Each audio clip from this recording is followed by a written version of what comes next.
इस क्वेश्चन का नाम है लेवल ऑफ ऑर्गेनाइजेशन। अच्छा, लेवल ऑफ ऑर्गेनाइजेशन, इसमें हमें ये पता चलता है कि हम इंसान एक मिनट में एक चीज से नहीं बन जाते। हम जो बने ना इंसान, आहिस्ता आहिस्ता बने। अब हम जब मकान बनाते हैं तो पहले हम ब्लॉक रखते हैं, फिर आहिस्ता आहिस्ता एक कमरा बनता है, फिर दूसरा, फिर जाके बिल्डिंग बनती है। तो इंसान भी इस तरह एक चीज से नहीं बना हुआ, अलग अलग चीजें लेवल बाय लेवल सब चीजों ने मिलकर इंसान को बनाया है। ठीक है, इस क्वेश्चन को हम कहते हैं लेवल ऑफ ऑर्गेनाइजेशन, कि इंसान बना, दुनिया बनी, कुछ लेवल्स के बाद बनी। ठीक है। अच्छा, सबसे पहले हमारे पास दुनिया की सबसे छोटी चीज क्या आती है? एटम। क्या आती है? एटम इस दुनिया की सबसे छोटी चीज है।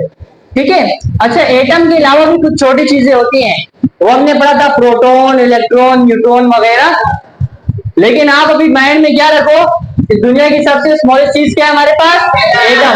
अच्छा, एग्जांपल के लिए हमने 3 एटम ले लिए, CHO, C for carbon, H for hydrogen, O for atom. ये एक लेवल है, एटम हो गए, 3 एटम हो गए।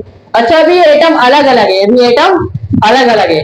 जब एटम अलग अलग होते हैं, अकेले अकेले होते हैं तो एटम ही होते हैं। लेकिन जब एटम आपस में बॉन्ड बनाते हैं, दूसरे के साथ मिल जाते हैं, तो वो क्या बना देते हैं?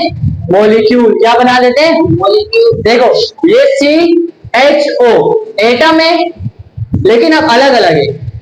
अभी यहाँ पर ये बॉन्ड बना रहे हैं। क्या बना रहे हैं? बॉन्ड। इसने इसके साथ बॉन्ड बनाया, इसने इसके साथ बॉन्ड बनाया, तीनों ने आपस में मिलकर बॉन्ड बना दिया, और एटम जब बॉन्ड बनाया तो क्या बन जाता है? मॉलिक्यूल। गुड। अच्छा, इसके अलावा ये भी बता दिया था, मॉलिक्यूल्स 2 टाइप्स के होते हैं, मैक्रो मॉलिक्यूल और माइक्रो मॉलिक्यूल्स। यहां पर हम स्टडी करते हैं मैक्रो मॉलिक्यूल्स को। किनको स्टडी करते हैं? मैक्रो। मैक्रो का मतलब होता है बड़े। क्या होता है? बड़े। उसकी एक एग्जांपल हमारे पास है कार्बोहाइड्रेट। क्या है? ये उन चीजों में पाए जाते हैं जो स्वीट होती है, जो मीठी होती है। जो मीठी चीजें हम खाते हैं ना, उनमें पाया जाता है कार्बोहाइड्रेट। जो कार्बोहाइड्रेट होता है उसके अंदर क्या क्या होता है? कार्बन, हाइड्रोजन, ऑक्सीजन, तीनों ने बॉन्ड बनाया हुआ होता है। जब एटम बॉन्ड बना दे तो क्या बन जाते हैं? मॉलिक्यूल्स। यहां तक तो हो गया। सबसे पहले एटम थे, 3 एग्जांपल है, कार्बन, हाइड्रोजन, ऑक्सीजन। इन्होंने बॉन्ड बनाया। एटम जब भी बॉन्ड बनाएंगे मॉलिक्यूल बन जाएगा। अच्छा, मॉलिक्यूल बन गया। अब ये दोनों एक ही होते हैं। देखो, यहाँ भी मैंने लिखा है कार्बन, हाइड्रोजन, ऑक्सीजन, और यहाँ भी लिखा है कार्बन, हाइड्रोजन, ऑक्सीजन। अब मेरे पास एक मॉलिक्यूल बन गया, मैक्रो मॉलिक्यूल बन गया, कार्बोहाइड्रेट। अच्छा, इसके साथ और भी मैक्रो मॉलिक्यूल्स होते हैं। उस दिन पढ़ा था, लिपिड होता है, प्रोटीन होता है, 3-4 टाइप्स के होते हैं। एटम ने मिलकर बनाया था मॉलिक्यूल। अब मॉलिक्यूल्स मिलकर बना देंगे सेल। मॉलिक्यूल्स मिलकर क्या बना देंगे? सेल। अब जो मैक्रो मॉलिक्यूल्स है ना बहुत सारे, वो मिलकर क्या बना देंगे? सेल। अच्छा, ये तो आपको पता है कि दुनिया का जो भी जानदार हो वो सेल से मिलकर बना होता है। दुनिया का जो भी जानदार हो किससे मिलकर बना होता है? सेल से। अच्छा, इसमें एग्जांपल लेते हैं। हमारे पास सबसे पहले क्या बने? स्किन का सेल। जो सेल होता है ना वो अकेला होता है, बीच में न्यूक्लियस होता है उसके, तो मैंने बताया बाहर मेम्ब्रेन होती है। एक सेल बन गया। अच्छा, एक और चीज बता दूं, यहां तक हमारे पास जो जानदार होते हैं वो यूनिसेलुलर होते हैं। कौन से वाले होते हैं? आपको पता है ना यूनिसेलुलर क्या होते हैं? एक सेल वाले। बैक्टीरिया एक सेल वाले है ना। तो यहां तक हमारे पास क्या है? यूनिसेलुलर। अब आगे क्या आ जाएंगे? Multi cellular. क्या आ जाएंगे? क्योंकि मल्टी सेलुलर में क्या होते हैं? बहुत सारे सेल्स होते हैं। यहां तक जो बैक्टीरिया ना, बैक्टीरिया यहां तक लेवल रखता है। बैक्टीरिया का लेवल यहां तक है, बैक्टीरिया लेवल आगे नहीं कर सकता, क्योंकि बैक्टीरिया अकेला होता है, एक सेल वाला होता है, और एक सेल वाले का लेवल कहां तक है? एक सेल तक है।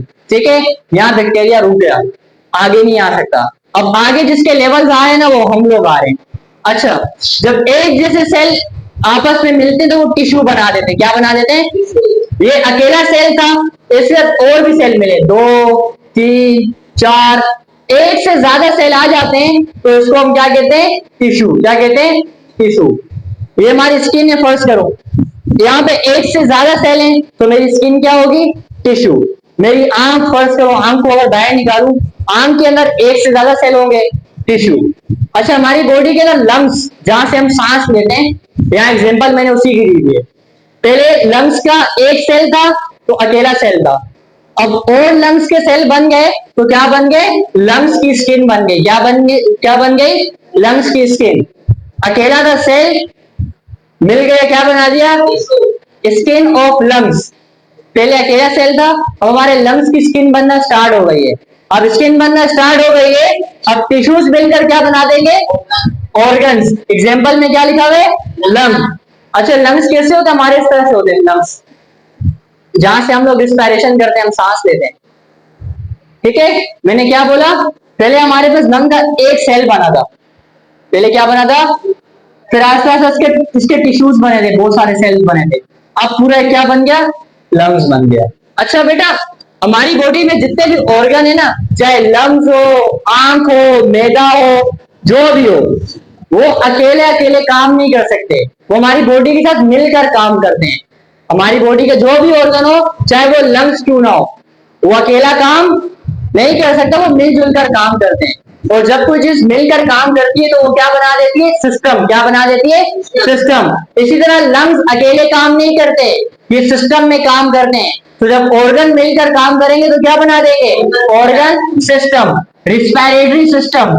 इस सिस्टम को हम क्या कहते हैं, रिस्पायरेटरी सिस्टम। इस सिस्टम का हमारी बॉडी में क्या काम होता है, ऑक्सीजन को लेना और हमें जिंदा रखना। इस सिस्टम का हमारी बॉडी में ये काम होता है। अच्छा, अब जो जानदार होता है ना, जानदार, जिस तरह हम जानदार हैं, हमारी बॉडी में बहुत सारे सिस्टम होते हैं। एक सिस्टम तो ये वाला हो गया, रिस्पायरेटरी सिस्टम। एक सिस्टम जिससे हम देख रहे, एक सिस्टम जब हम रोटी खाते हैं उसको हजम करते हैं। हमारी बॉडी में बहुत सारे सिस्टम है, सिस्टम सिस्टम। तो बहुत सारे सिस्टम सिस्टम सिस्टम मिलके क्या बना देते हैं, एक जानदार। क्या बना देते हैं, एक जानदार। अब organ system, organ system, organ system मिलकर क्या बना दिया, ऑर्गेनिज्म। हमारे पास दुनिया में एक जानदार बन गया, कौन सा, लोइन। क्या बन गया, लोइन। यहाँ पे मैंने लोइन की एग्जांपल दी है, इंसानों की भी दे सकते हैं, लेकिन मैंने आपको लोइन की एग्जांपल दी है। हम कहां से स्टार्ट हुए थे, एटम से। एटम नॉन लिविंग होता है, ये तो पता है ना। एटम तो चेयर के अंदर भी है, एटम मार्कर के अंदर भी है, लेकिन अल्लाह ताला की ये खासियत है कि जब नॉन लिविंग चीज जानदार के अंदर जाती है तो वो जानदार हो जाती है। ये एटम जब मॉलिक्यूल बना, मैक्रो मॉलिक्यूल बन के जब बैक्टीरिया के अंदर आया तो जानदार हो गया था।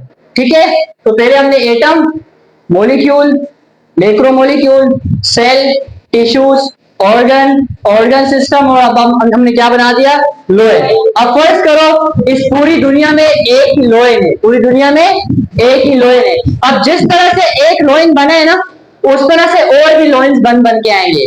पहले लोइन अकेला था, अब क्या बन जाएगी, लोइन की फैमिली बन जाएगी। पहले लोइन अकेला था ना, अब जिस तरह से लोइन की बॉडी बनी है लेवल्स के बाद, इस तरह लोइंस और भी बनेंगे, और अब क्या बन जाएगी, पॉपुलेशन। पॉपुलेशन का मतलब उर्दू में क्या होता है, आबादी। क्या होता है, अब जो ये शेर है ना, शेर, इनकी आबादी आ जाएगी। पहले अकेला शेर था बेचारा, आस्ता आस्ता और शेर भी बन गए।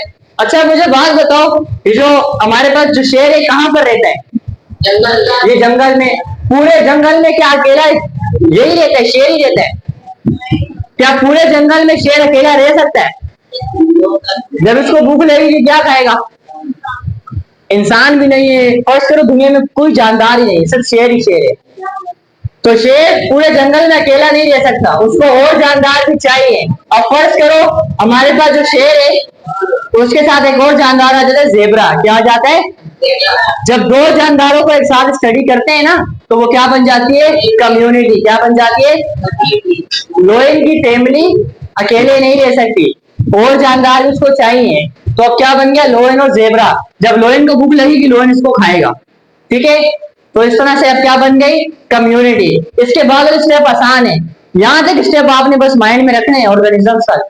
आगे आसान है, ऑर्गेनिज्म एक जानदार, उसके जैसे और आ गए, पॉपुलेशन लग गई। एक जानदार अकेला नहीं रह सकता, और भी आ गए। अब क्या बन गई, कम्युनिटी। अच्छा, जानदार माहौल के बगैर जिंदा रह सकता है?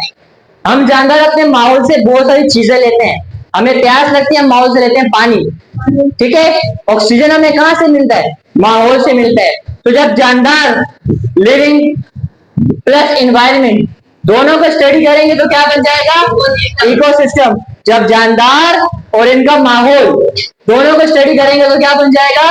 इकोसिस्टम। अच्छा, इकोसिस्टम इकोसिस्टम इकोसिस्टम, सारे इकोसिस्टम्स मिलकर क्या बना देते हैं? बायोस्फीयर। बायोस्फीयर क्या होता है?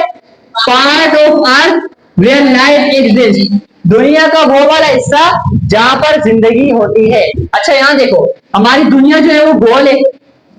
इस दुनिया से अगर आप ऊपर जाए जाए जाए जाए, अगर हम 20 किलोमीटर तक चले जाए ना, उससे ऊपर कोई लाइफ नहीं होती।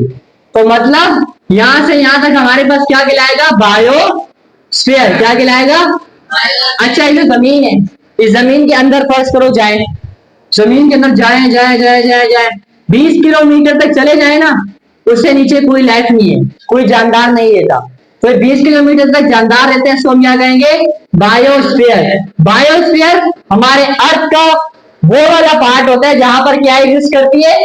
लाइफ, जहां पर जानदार रह सकते हैं। आप लोगों ने यहां तक स्टेप को माइंड में रखना है, बाकी स्टेप सारे आसान है। ठीक है, पहला स्टेप क्या था हमारे पास? एटम। उसके बाद क्या बना? मॉलिक्यूल। दो टाइप के होते हैं, हमने कौन से वाले लिखे? मैक्रोमोलिक्यूल में एग्जांपल कौन सी थी? अच्छा, बहुत सारे मैक्रोमोलिक्यूल्स मिलकर क्या बना देते हैं? सेल। अच्छा, बैक्टीरिया का लेवल यहाँ तक रुक जाता है, बैक्टीरिया आगे नहीं जा सकता क्योंकि एक सेल वाला है वो। बैक्टीरिया यूनिसेलुलर जितने भी थे सब यहाँ रुक गए। अब बहुत सारे सेल मिलकर क्या बनाते हैं? टिश्यूज। अब लंग्स के टिश्यू, स्किन के टिश्यू, हार्ट के टिश्यू, बहुत सारे टिश्यूज बन जाते हैं। टिश्यूज मिलकर ऑर्गन। फिर क्या बन गया? एक जानदार जो होता है ना, उसके अंदर बहुत सारे सिस्टम होते हैं। आंखों का अलग सिस्टम है, नाक का अलग सिस्टम है, इनका अलग सिस्टम है, मुंह से बोल रहे अलग सिस्टम है, सोच से अलग सिस्टम है। तो मतलब जानदार के सिस्टम ही सिस्टम होते हैं। ऑर्गेनिज्म बन गया। पूरी दुनिया में अकेला तो रह नहीं सकता। अब आस्ता आस्ता कौन आ जाएगी? इसकी फैमिली आ जाएगी तो क्या बन जाएगी? पूरी दुनिया में शेर अकेला नहीं रह सकता, और जानदार आएंगे तो क्या बना देंगे? और जानदार माहौल के बगैर जिंदा नहीं रह सकता। माहौल को सेट करेंगे तो इकोसिस्टम, और इकोसिस्टम मिलकर क्या? बायोस्फीयर। दुनिया से 20 किलोमीटर ऊपर जाओ कोई लाइफ, 20 किलोमीटर नीचे जाओ कोई लाइफ। ये सिस्टम हमें ये बताता है कि एटम से मुकम्मल जानदार, मुकम्मल अर्थ किस तरह से बन गई। अच्छा, इसके बारे में हमारे पास एक थ्योरी भी पेश की है। वो ये बताए कि जो दुनिया है ना, इंसान वो अपने आप बन गए। अगर आप लोग भी यहाँ से अंदाजा लगाओ कि यार ऐसा तो हो सकता है ना, एटम अपने आप मिल जाए, मॉलिक्यूल अपने आप मिल जाए, एक सेल बन जाएगा, दो सेल बन जाएगा। माइंड में ये तो आ रहा होगा ना कि अपने आप हो सकता है। लेकिन हम एज अ मुस्लिम, हमें क्या पता है कि सबसे पहले दुनिया में आदम अलैहिस्सलाम आए और वो इस तरह नहीं हुए। अल्लाह ताला ने उनको डायरेक्ट उनकी तखलीक की थी।